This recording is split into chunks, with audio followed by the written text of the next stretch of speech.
नमस्ते, प्रणाम।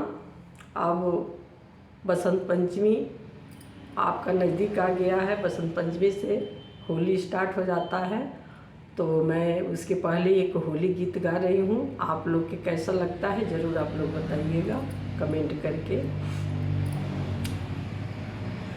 तीना डांगारा बीचे कुसुम के गाछिया, तीना डांगारा बीचे कुसुम गाछिया, आरे फारे फूले हो कुसुम फारे फूले भैली का चनार, फागुन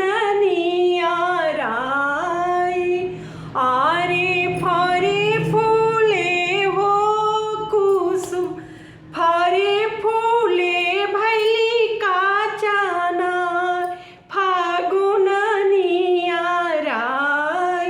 एका ही फूल हामा तोरी के मांगावाला, एका ही फूल हामा तोरी के मांगावाला, आरे गारले नो हो यारे गारले गागर रासा होय, फागुन नियाराय।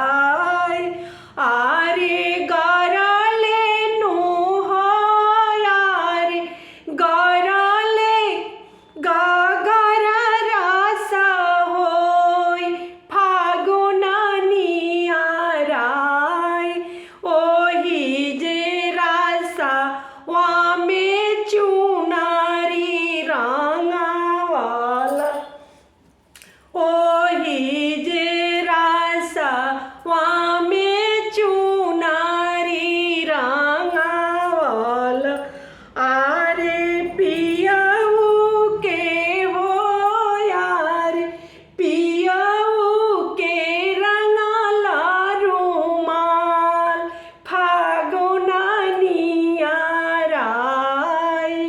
आरे पियाऊ के हो यार पियाऊ के रंगाला रुमाल, फागुन नियाराय।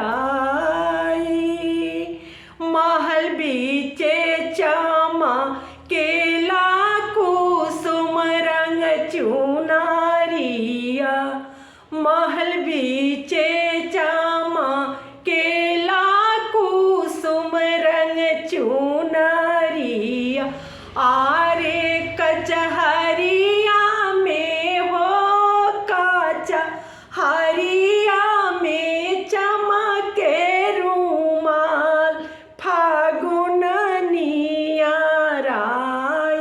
अरे कचहरिया में हो काचा हरिया में चमके रुमाल, फागुन नियाराय।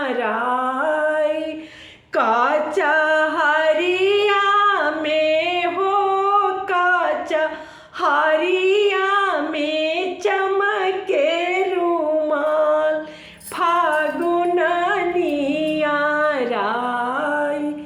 ये होली गीत कैसा आप लोग के लगेगा कमेंट में ज़रूर आप लोग बताइएगा। धन्यवाद।